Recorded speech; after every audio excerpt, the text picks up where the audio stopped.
Bonjour et bienvenue sur la chaîne Citoyen Lucide. Nous sommes aujourd'hui jeudi le 24 août 2023.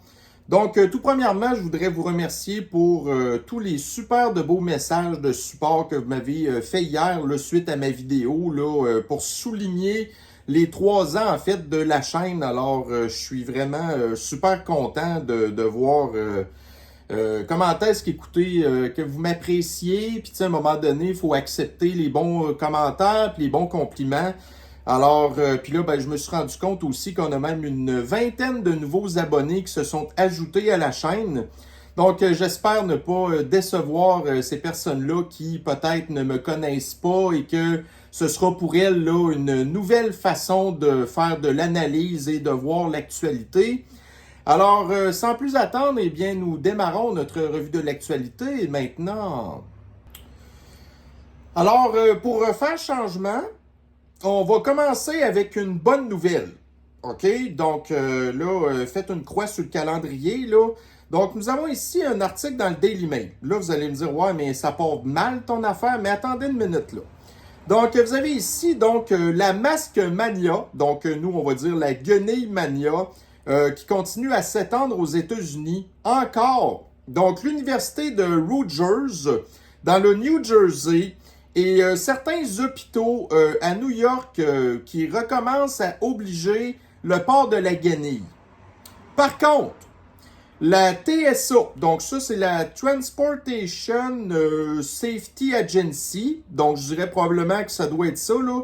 Donc l'agence de transport aux États-Unis qui dit au Daily Mail qu'il n'y aura pas de retour des obligations de fascisme sanitaire pour les voyageurs, malgré certains rapports qui ont sorti, qui, entre autres, là, Alex Jones, qui avait dit, genre, moi, j'ai des contacts à la TSA qui m'avaient dit, là, préparez-vous, il va y avoir des retours de fascisme sanitaire, puis tout. Bon.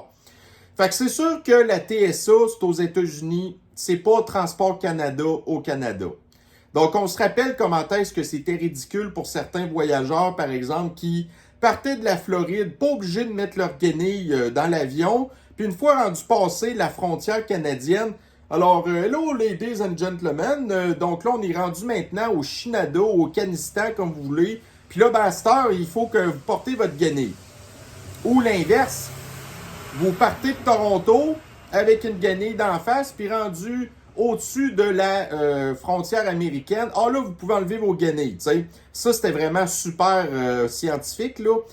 Donc, écoutez, si la TSA ne remet pas de fascisme sanitaire, ça veut dire qu'éventuellement, si nous, on vient qu'en remettre, ça ne pourra pas encore là durer super longtemps parce qu'il y a des voyageurs qui vont se plaindre. On va encore passer pour une maudite gang d'innocents. Mais là, à savoir, voyez-vous, dans les universités américaines au New Jersey, puis dans les hôpitaux de New York, ça, on n'est pas très surpris de l'apprendre, par exemple, parce que c'est des États démocrates. Donc, dans les États démocrates, il va y avoir le retour du fascisme sanitaire. Puis nous, admettons que si le Kanistan, que le Canada était un pays qui éventuellement était rentré dans les États-Unis, le Québec serait un État démocrate. Ça, il faut que vous le compreniez, là. Tu sais, on serait démocrate à cause, premièrement, de Montréal, puis deuxièmement, je ne sais pas, le 450, le 450, ça serait un peu... Puis Québec, qui, quand on regarde dans le Canada, a beaucoup de députés conservateurs au niveau fédéral. Je ne sais pas jusqu'à quel point Québec pourrait être démocrate ou républicain. Ça serait vraiment embêtant. Gatineau qui est collé sur Ottawa, je ne sais pas non plus. Mais en tout cas, ce qu'on peut être sûr, c'est qu'on serait un État démocrate. Donc, s'il y a du retour du fascisme sanitaire dans les États démocrates, c'est bien possible qu'il y en ait ici. Mais là, si on voit certaines agences super importantes, parce que la TSA, là, écoutez, tu sais, ça gère quoi, là, des millions de déplacements en avion aux États-Unis puis en train? Fait que ça ne pourra pas durer longtemps. Puis une des raisons pour laquelle, entre autres, que le fascisme sanitaire était tombé, c'est quand il y avait une juge de la Floride qui avait dit que le port de la guenille obligatoire dans les avions, c'était inconstitutionnel. Puis là, la guenille était tombée à cause de ça. Puis ça, c'est un autre patente qui avait fait boule de neige que quelques mois plus tard, ben le fascisme sanitaire, ça a comme fait, fait que c'est ça. Donc, il va y avoir des endroits que ça va capoter. Mais là, ça, je pense en tout cas, moi je le considère comme étant une bonne nouvelle. Puis, quand on dit des fois, je parlais hier, genre, moi je suis un complotiste 3 sur 10, genre, puis Alex Jones, c'est un 10 sur 10. Alex Jones, on sait qu'il s'est pas trompé sur bien des affaires. Mais là, le problème, c'est que, puis là encore là, tu dis, j'ai des contacts à la TSA. Mais en même temps, est-ce qu'on peut vraiment se fier là-dessus, là? C'était-tu... on va rentrer vraiment dans un complot. Je vous donne un petit peu ma théorie là-dessus, là. Mettons que vous avez des employés de la TSA qui, eux, sont contre le fascisme sanitaire. Que c'est, entre guillemets, pour les démocrates, genre des mauvais employés qui sont à la TSA, qui sont fâchés de voir la TSA, qu'est-ce qu'ils font. Puis là, genre, ils ont appelé Alex Jones pour dire, genre, de quoi qui était pas vrai. On va retourner avec du fascisme sanitaire. Puis là, après ça, Alex Jones qui relaie cette information-là. Puis là, bon, mais en bout de ligne, ça a été utile pour nous, par exemple. Parce que s'il n'y avait pas eu, genre, ces whistleblowers-là, qu'il y avait, peut-être qu'il y en aurait eu. Donc, voyez-vous, c'est important, des fois, dans des grandes organisations, d'avoir des espèces de délateurs, des traîtres, hein? Pas pour nous, là, mais on parle au niveau démocrate, qui sont anti-establishment. C'est comme, genre, les whistleblowers au FBI. Il y en a aussi. On dit l'FBI, c'est pourri à l'os, mais il y a toujours quand même une couple d'agents qui sont pas pires. En tout cas, bref, je pense que c'était pas pire de commencer la journée avec une quand même bonne nouvelle. Mais là, là, on va revenir chez nous, là. On est ici dans la presse. 8558 postes non comblés.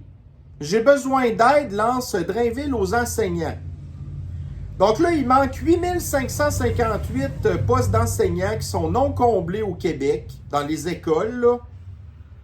Puis ça, ben, c'est le parti du Continuum. Puis moi, là, je vais poser une question parce que je le sais que j'ai des gens abonnés à la chaîne qui sont des, ici j'en parle, des nationalistes, souverainistes, indépendantistes, séparatistes, là, qui sont vraiment fiers du modèle québécois. Quand on pose la question à un séparatiste québécois qui voudrait que le Québec devienne un pays, puis qu'on leur demande de quoi est-ce qu'ils sont fiers exactement, la plupart du temps, ça se résume à pas grand-chose, là. Hydro-Québec, c'est hot, ça fait des milliards. OK. On va en parler plus tard d'Hydro-Québec, là. Puis le deuxième argument qui vient, c'est si on ne payait pas d'impôt fédéral, là, ça serait de l'impôt qui serait au provincial. Bon, fait que là, on sait déjà comment est-ce que l'impôt provincial est super mal géré. Fait que là, le gouvernement aurait encore plus d'argent à mal gérer. Puis après ça, ça se limite à ça. Parce que si vous venez me dire après ça, on a un bon système d'éducation, là, ça n'a pas de l'air. On manque de professeurs, puis les étudiants, c'est pas yable, là. On n'est pas dans les meilleurs, genre en mathématiques. Même les enseignants à l'université savent même plus écrire français sur le sens du monde. Puis là, si vous me parlez, genre, notre système de la santé, on va-tu vraiment parler du système de la santé? Nos routes. Non, nos routes, regardez, là. Moi, j'ai un de mes amis qui est venu me visiter hier qui a été travailler en Ontario pour une semaine.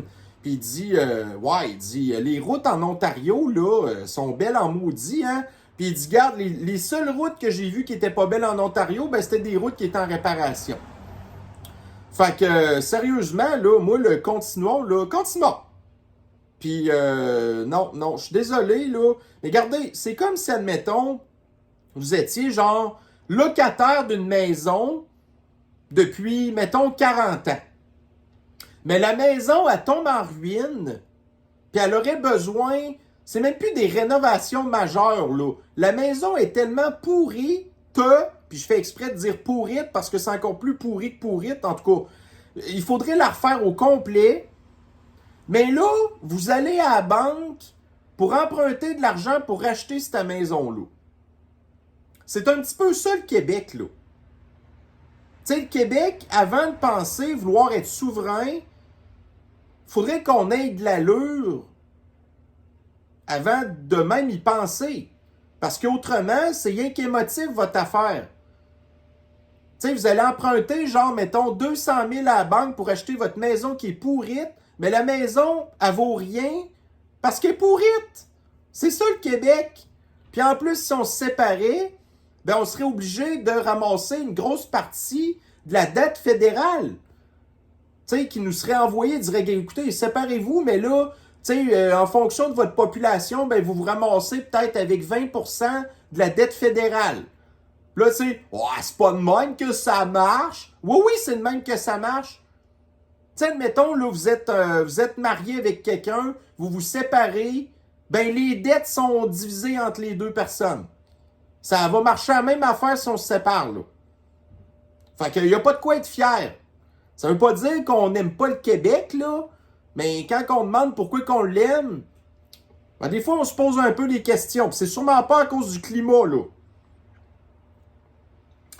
Bon, ici, dans le monde, la Roumanie, non, on est en Europe, là. Donc, la Roumanie ne parvient pas à enrayer une émigration, pas une immigration. Donc, différence entre immigration et immigration. Immigration, les gens viennent chez vous. Émigration, les gens s'en vont de chez vous. Donc, une émigration massive qui pénalise son économie. Fait que la Roumanie fait partie de l'Union européenne. Au moment que la Roumanie a fait partie de l'Union européenne, ce que ça veut dire, c'est que les gens, après ça, ont le droit de se promener partout en Union européenne puis faire ce qu'ils veulent. La Roumanie, c'est un Christi de beau pays, mais c'est pas un pays super riche. Puis la Roumanie, c'est le pays des Roms, c'est le pays des Tziganes, c'est le pays genre des gens du voyage. Tu sais, les Français, là, les Roumains, ils aiment pas bien, globalement, OK? Confirmez-moi ça, les abonnés français dans la chaîne, là, mais je suis pas mal sûr. Puis ça veut pas dire que c'est du mauvais monde, mais bon, en tout cas, ils ont une mauvaise réputation, les Roumains.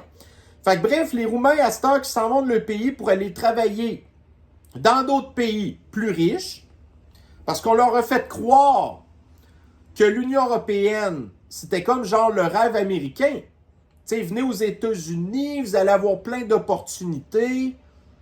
Ben là, quand on regarde ce qui se passe dans l'ouest de l'Europe, c'est pas super, là. Mais les Roumains se sont fait vendre quelque chose qui n'existe pas. Puis après ça, ils quittent leur beau pays parce que le salaire moyen des Roumains est beaucoup plus bas que celui des autres pays de l'Union européenne. Fait que ce que je vais en venir avec ça, c'est que il va arriver exactement la même affaire si l'Ukraine vient qu'à devenir pays membre de l'Union européenne. Tu sais, les Ukrainiens, là, « Ah, Slavoie-Ukrainiens!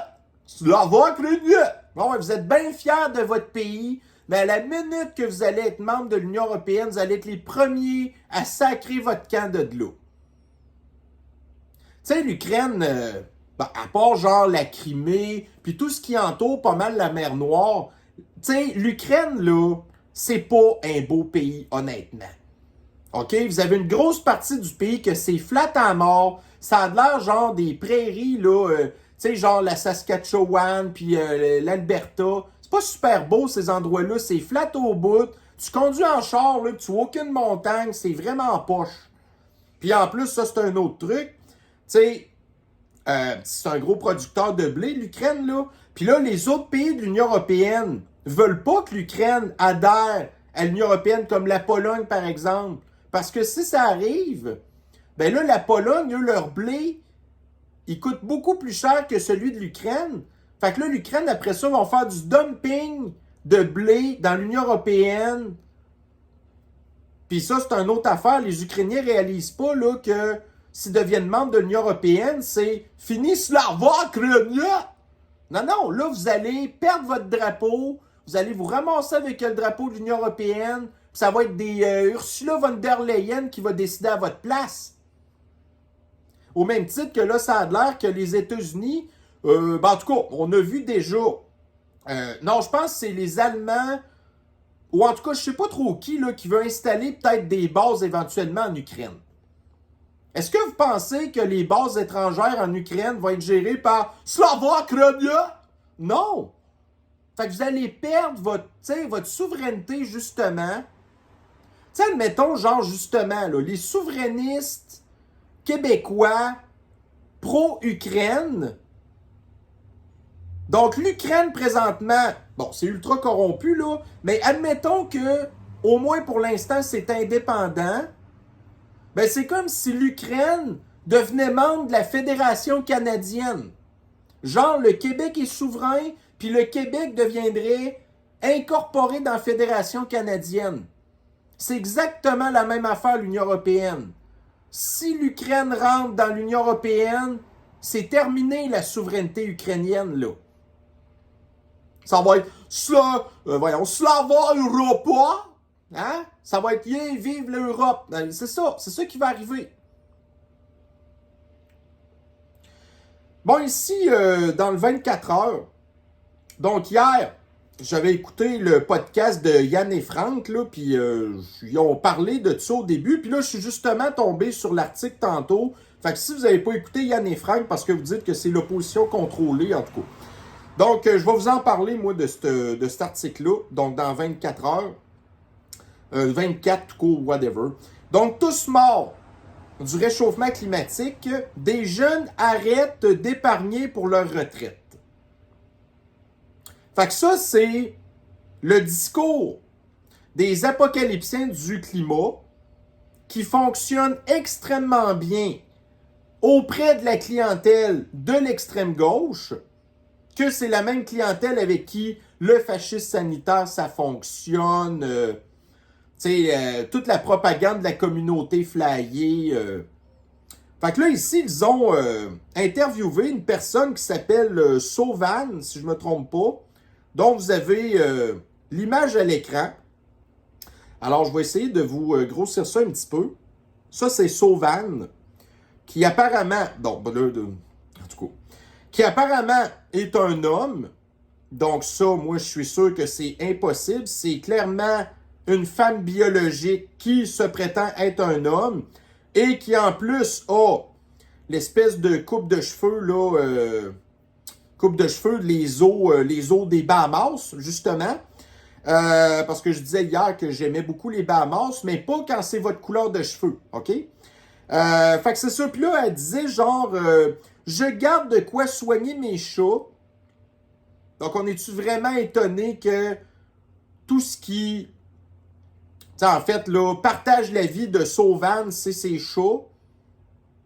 Car elles vont vivre leurs années de petits chats sans subir ça, puis c'est tout, puis c'est un graphiste. Donc, pour être graphiste, il faut que vous ayez au minimum une formation collégiale. Puis au collégial, dans le tronc commun, il faut que vous appreniez de l'économie. Mais on voit que Sauvan, l'économie puis la planification financière, c'était pas son fort. Tout ce qu'elle savait faire, c'était dessiner des petits chats. Puis à cette heure, elle est graphiste. Puis graphiste, ça, je dirais contre les graphistes, on en a besoin, mais c'est de l'art plastique. L'art plastique, c'est l'extrême gauche. Beaucoup des gens qui sont communistes, qui pensent que si le communisme, ça venait le fameux régime en place, ils pensent ces gens-là qui pourraient continuer à rien faire puis à vivre de leur art. Sauvan. Eh bien. Bon, ici, on va en parler justement du modèle québécois, là. Donc, vous avez un article du Le Quotidien. Le Quotidien, ça, c'est genre comme le Soleil.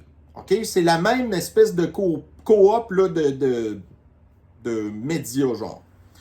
Donc, des fissures forcent l'arrêt de 2 éoliennes au parc Belle-Rivière. Donc, à la suite de découvertes de fissures sur des pales.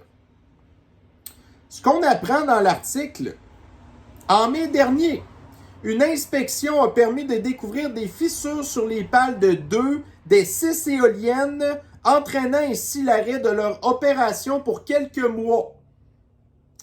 Les éoliennes sont entrées en service le 31 décembre 2021.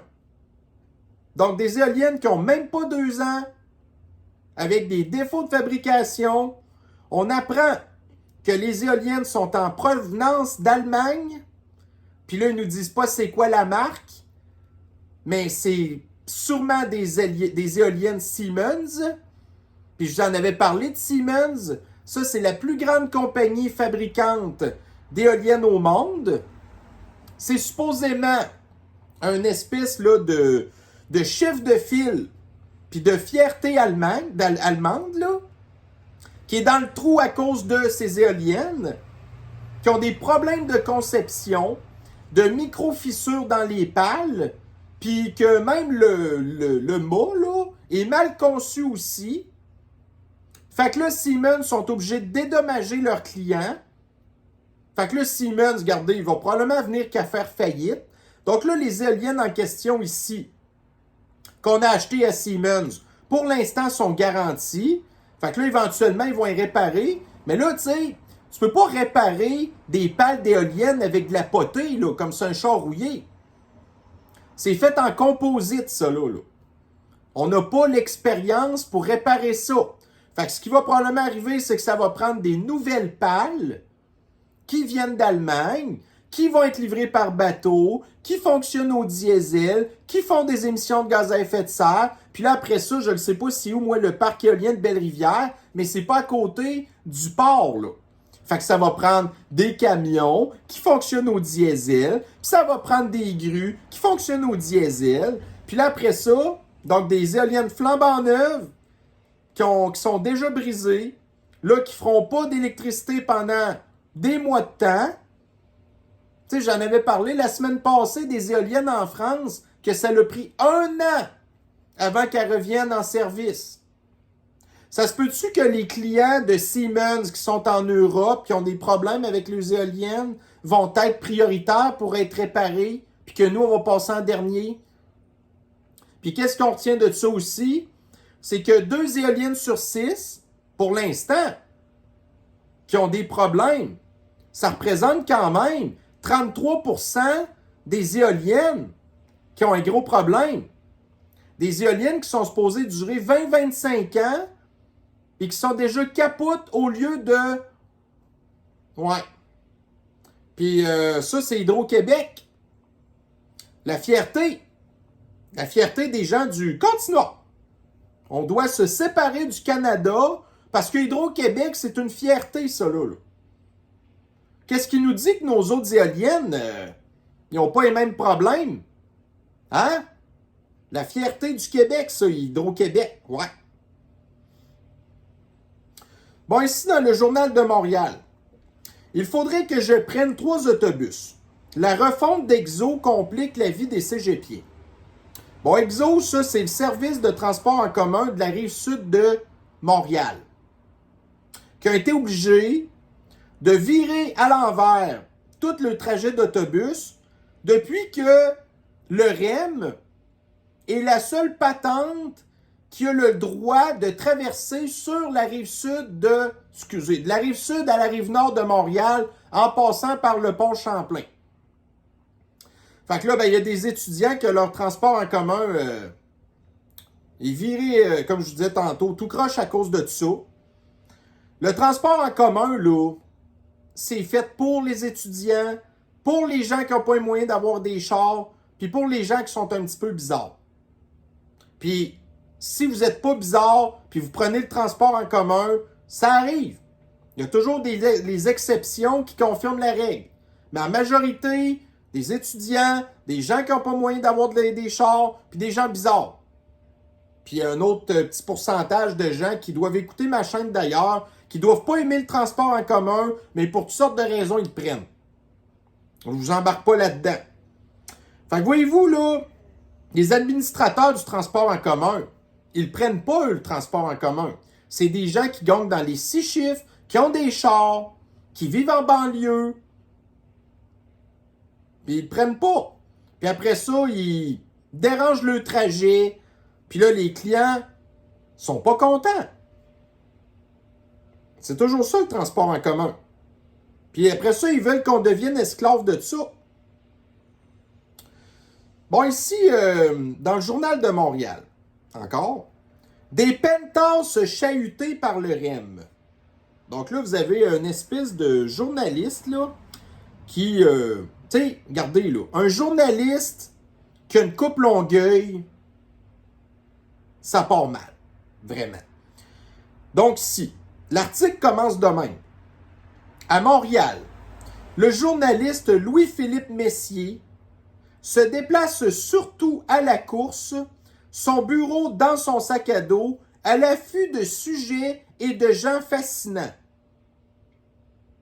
Il parle à tout le monde et s'intéresse à tous les milieux dans cette chronique urbaine. Et son article, des penthasses chahutées par le REM. Contre toute attente, le bruit du nouveau train arrose surtout les appartements les plus élevés. Donc, des gens qui ont payé leur cochonnerie de condo à Griffintown des centaines de milliers de dollars, pas 200 000, beaucoup plus que ça, qui se font arroser par les bruits du REM qui approchent les 100 décibels. Ça, dans le 100 décibels, là, quand vous avez une espèce de... d'instrument pour mesurer le bruit, là, 100 décibels, ça dit là, écoutez, allez-vous-en, parce que vous allez peut-être devenir sourd si vous êtes trop exposé longtemps à ça. Ouais. Fait que, pis ça, ces gens-là, hein, des gens riches, la petite classe de riches de Montréalais, qui votent pour Valérie Plante. Parce qu'ils la trouvent donc bien souriante, gentille, progressiste. Puis là, ils disent à l'écoute. Ouais, mais Valérie Plante, c'est pas elle qui écoute le REM qui fait 100 décibels de, tu sais, contre toute attente, le bruit du nouveau train. Tout le monde le dit que le train, ça allait faire du bruit. Puis là, après ça, ils nous disent genre, tu sais, si ce train-là avait pas été fait en altitude, tu sais, qui avait été fait au niveau du sol, il aurait fait moins de bruit parce que le sol absorbe du son. Mais là, parce que c'est aérien, ça l'envoie encore plus de son. Puis là, après ça, le son, genre, il frappe sur une bâtisse. Puis là, le son, il est comme envoyé sur un autre bâtisse. Tu sais, ça fait comme un espèce de toc-toc-toc, là. Puis ceux qui sont en hauteur, ben, sont plus affectés. Puis c'est sûr que leur logement valent le plus cher. Puis là, ben, c'est sûr que ils voudraient vendre leur logement.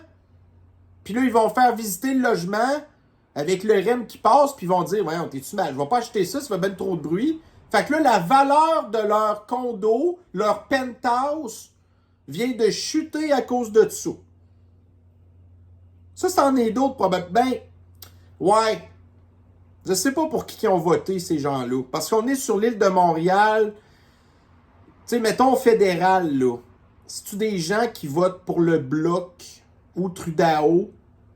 Whatever, c'est tout pour le transport en commun.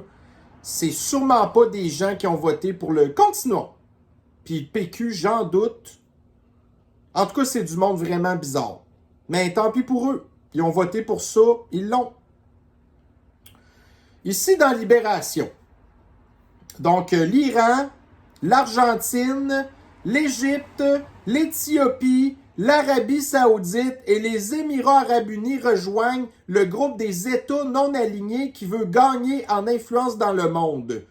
6 nouveaux pays intègrent les BRICS, le bloc des pays émergents. Fait que l'Occident,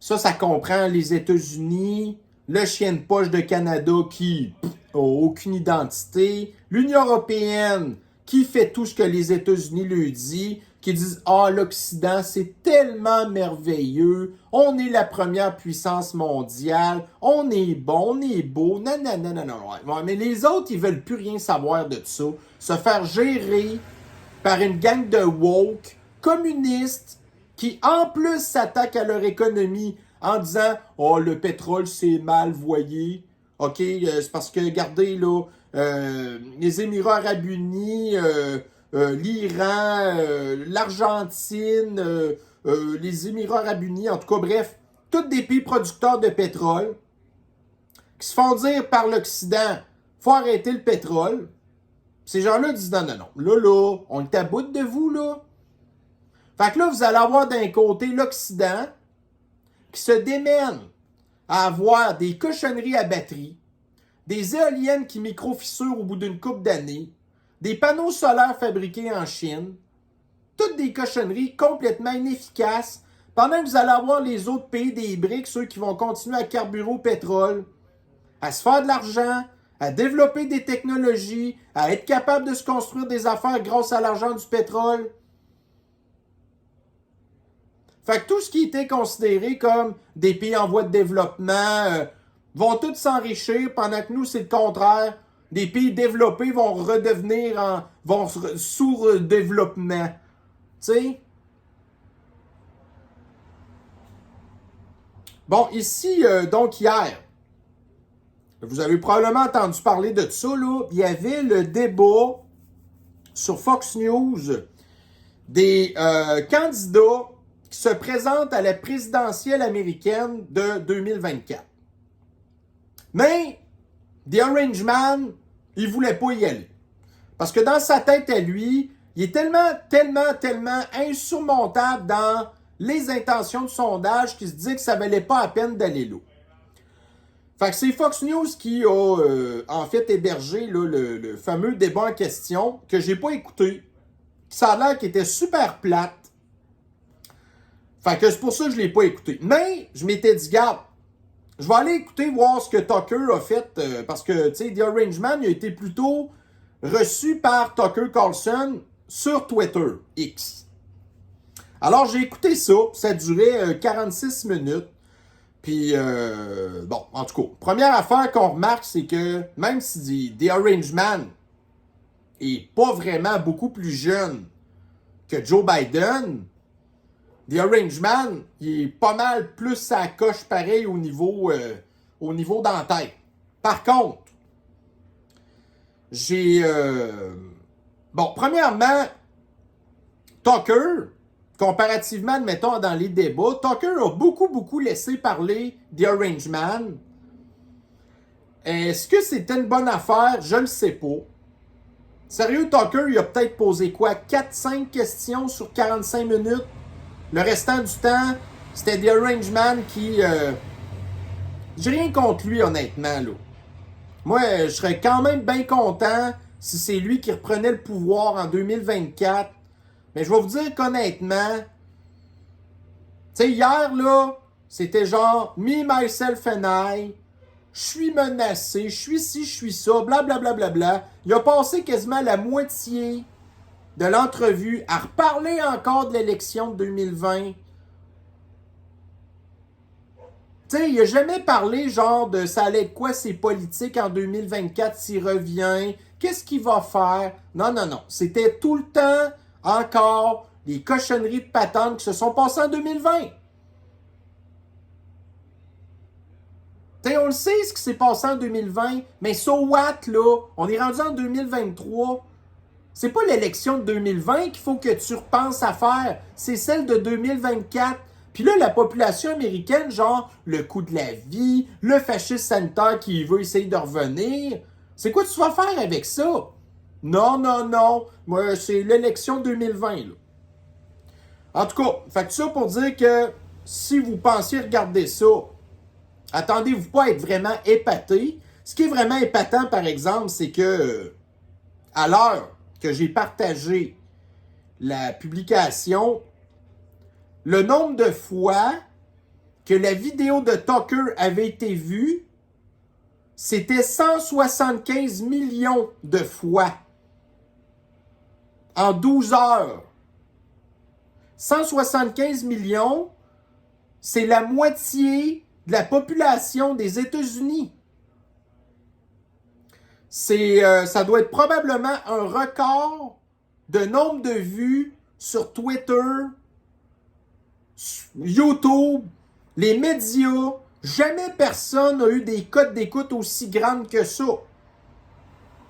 Tout ce que j'espère, par contre, c'est que les gens, quand ils ont écouté The Arrangement, qu'eux étaient contents, puis qu'eux étaient épatés, puis qu'ils ont dit « Ah, quel grand leader! » Puis que moi, je garde, j'ai rien contre lui, je vous le dis.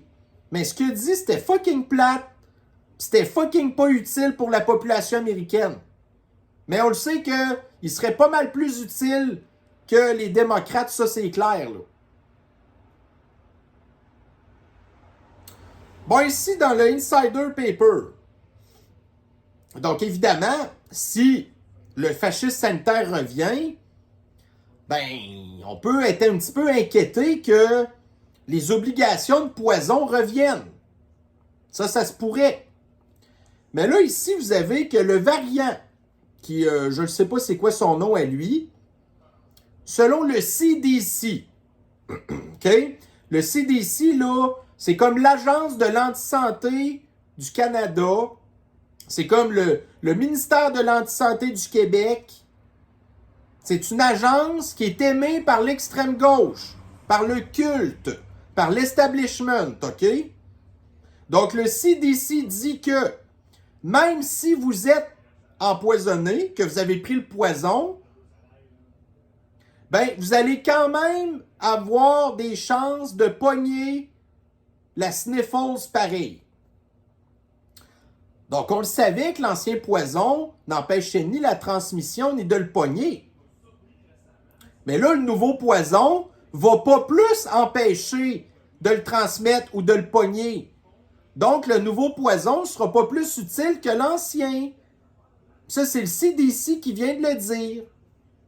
Fait que les gens qui vont retourner se faire empoisonner, à moins qu'ils soient obligés, c'est du méchant monde débile, là. Très, très, très débile.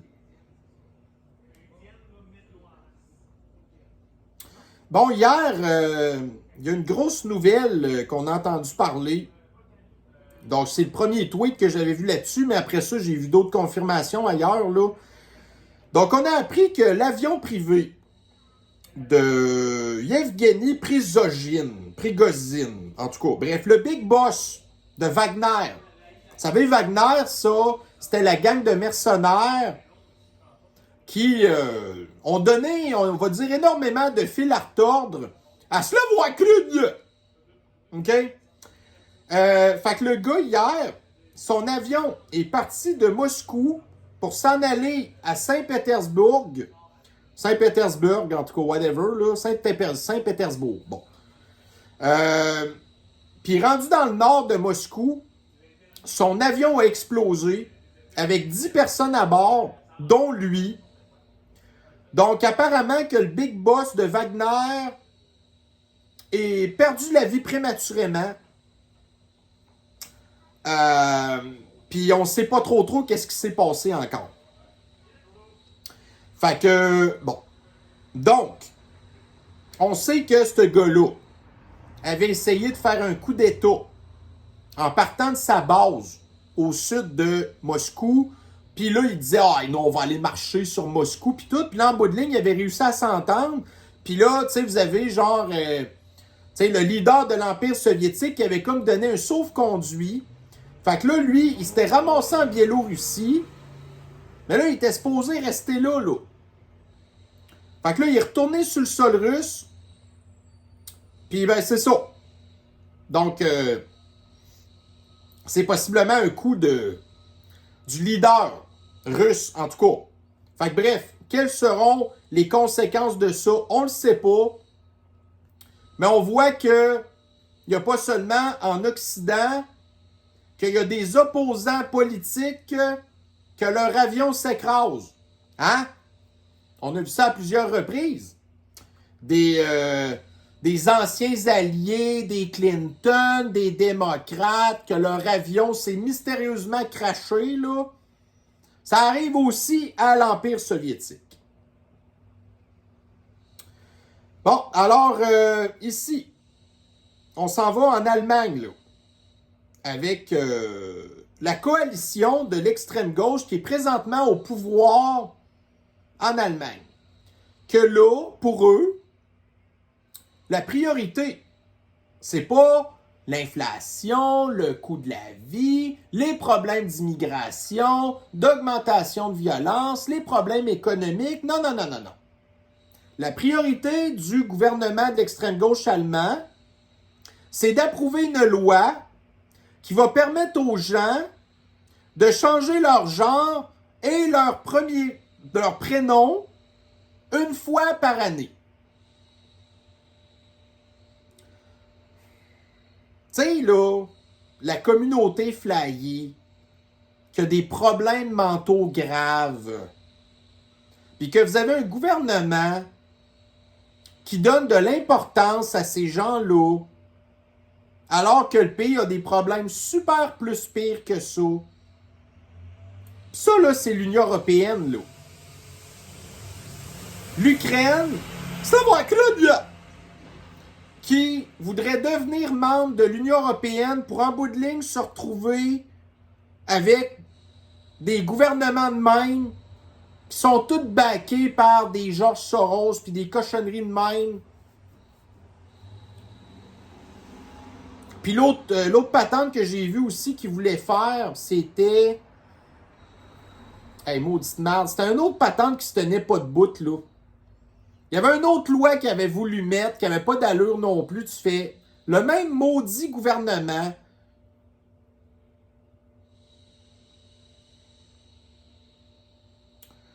Bon, ici, dans la presse, continuons.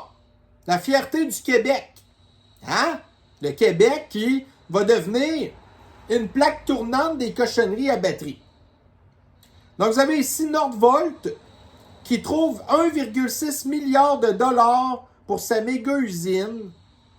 Encore une maudite cochonnerie qui va venir s'installer dans le centre du Québec, que le gouvernement va financer encore là des centaines de millions de dollars pour créer une couple de centaines de jobs pour des chars que personne n'a les moyens d'acheter, puis qui sont de la grosse Christie de bullshit.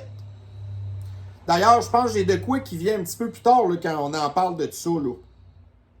Les chars à batterie. Bon, ici, vous avez Futura, donc la heatflation. Bon, fait que ça, c'est le prix des affaires qui augmente à cause du réchauffement climatique. Dans le reporter, le média de l'écologie, la baguette coûte plus cher, la faute au changement climatique. Ça, c'est en 2021. Puis ici, dans le Journal de Québec, les changements climatiques provoquent une pénurie d'aliments. Bon. Fait que ça, là, c'est encore toujours l'espèce d'apocalypse. Et vous avez ici un article du Journal de Montréal qui, donc, on nous explique que il y a des pénuries d'aliments puis l'inflation dans les épiceries à cause des réchauffements climatiques. Ça, c'est l'explication qu'eux nous donnent. Mais là, ici, vous avez près du quart des éleveurs de porc du Québec veulent réduire leur capacité pour faire face à la crise qui secoue l'industrie. Donc, ils vont produire moins de porc. La demande de porc va rester la même. Il y a moins de porc, la demande reste pareille, il y a une pénurie. Pénurie égale augmentation des prix. Est-ce que vous voyez là-dedans que ça a le rapport avec le climat? Zéro. Tout le restant de l'inflation, les pénuries, l'inflation, c'est tout dû à des affaires comme ça que l'extrême gauche nous dit « Ah, c'est les changements climatiques. Ah, c'est les feux de forêt. Ah, ah, ah, non! » Tu sais, écoutez, là. Bon, ici, dans le Journal de Québec, combien vaut le coût du carbone dans le litre d'essence? Alors, simplement, pour vous rappeler, quels sont les... tu sais, toute la portion de taxes que vous payez chaque fois que vous mettez du gaz. Donc, vous avez 4,3%, c'est la TPS. 8,7%, c'est la TVQ. Ah, je savais pas que la TVQ était rendue à 8,7%. C'était pas 7,5%. Chris, on est rendu taxé en maudit, là. Taxe sur les transports en commun pour l'essence dans le Grand Montréal, 3 cents du litre. Taxe d'assises fédérale, 5%. Taxe sur les carburants du Québec, 19,2 cents le litre. La SPEDE, SPEDE, la taxe carbone du Québec, 9,23 cents le litre. Et règlement sur les combustibles propres, taxe carbone fédérale, 2 à 3 cents le litre. Ouais. Puis le gouvernement, après ça, il prend ça et il s'en va investir ça dans des cochonneries d'usines à batterie que personne ne veut. Bon, ici, dans Radio-Canada Info, on a appris que Québec annoncera aujourd'hui que le cellulaire sera interdit en classe. Là, je vous entends applaudir. Vite comme ça. Moi, je vous dirais que sur le coup, je trouvais que c'était une bonne nouvelle aussi, mais ça n'a pas été trop long que j'ai comme cliqué sur des affaires. Premièrement, à cette heure, les étudiants à l'école sont tous rendus qui travaillent avec des tablettes. Fait qu'est-ce que leurs tablettes sont connectées sur Internet? En tout cas, je le sais pas, mais bon. Mais l'autre affaire, c'est que, voyez-vous, là, dans les 5 dernières, mettons, en tout cas, minimum 3 dernières années, on a appris énormément de choses extrêmement perturbantes qui se passent et qui se passaient dans les écoles, qui ont été filmées par des étudiants. Tu sais, vous savez, là, un moment donné, là, ça avait fait une espèce de grosse histoire, là, tu sais, une professeure, là, au Québec, genre, qui avait pété les plombs contre ses étudiants, qui leur criait après. Puis les étudiants ont utilisé leur cellulaire pour l'enregistrer. S'il n'y avait pas eu de cellulaire, on n'aurait jamais su ça. L'autre patente qui est arrivée en Ontario. Vous vous souvenez le dude, là, qui avait des problèmes avec l'école, puis finalement, du jour au lendemain, il a dit qu'il faisait partie de la communauté flyée, puis qu'il était arrivé avec une paire de melons énormes. Ça a fait le tour du monde, parce qu'il y a un étudiant qui l'avait filmé en classe en train de couper du bois. Si on n'avait pas eu les cellulaires à l'école, on n'aurait pas su ça. Les étudiants aux États-Unis qui prennent des photos de leur classe avec des drapeaux de la communauté flyée, Black Lives Matter, le professeur qui ont des drapeaux aussi du communisme, des affaires de même. Fait que si on vient qu'on perd le cellulaire dans la classe, on sera plus capable de surveiller les enseignants de l'extrême gauche qui font de la propagande aux enfants ou qui sont dangereux, n'importe quoi. Fait que voyez-vous, avant de se réjouir de quelque chose, il faut penser un petit peu à toutes ces affaires-là que ça l'implique. Bon, ici, là, vous avez Bruno Marchand qui a décidé de changer son look de peau de fesse de bébé à se laisser pousser la barbe, qui est un peu épeurant d'ailleurs. Mais, écoutez, on sait que Bruno Marchand, c'est un communiste, Québec solidaire, qui est vraiment dangereux lui aussi, là. Mais à qui nous fait-il penser, Bruno Marchand, avec sa barbe? Il nous fait penser à Luc Ferrandez, qui est aussi un communiste, qui, lui, avait dit arrêtez de faire des bébés pour sauver la planète, qui est vraiment dangereux. Ça, c'en est un que la GRC, là, pourrait enquêter pour menaces de toutes sortes, là, puis l'enfermer à Pinel, Chris, parce qu'il est vraiment un danger public. Fait que Bruno Marchand, Luc Ferrandez, ça se ressemble pas mal. Luc Ferrandez, que j'ai été maire de Mont-Royal, je pense. Puis Gabriel Mao-Dubois aussi. Tout fait dans le même moule, ces gars-là. Ouais, un moule qu'il faudrait détruire. Parce qu'on n'en veut pas de ces gens-là là, au pouvoir. Bon, ici, dans le Daily Mail, on apprend que les milléniaux, ça, c'est les gens de la génération genre des années 90 à 2000, à peu près.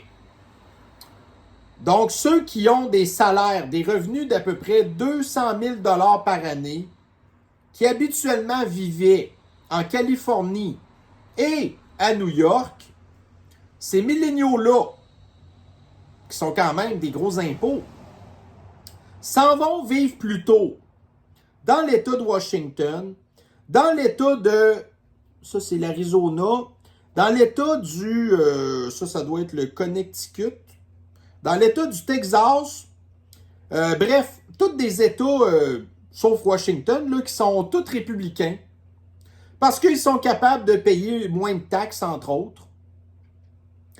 Puis aussi parce que ils ont moins de chances de se retrouver avec du fascisme sanitaire, des fous de gouverneurs comme Gavin Newsom, Hochul, là, ça c'est la gouverneure de New York, qui est super woke. Ils sont tous woke. Tous fous.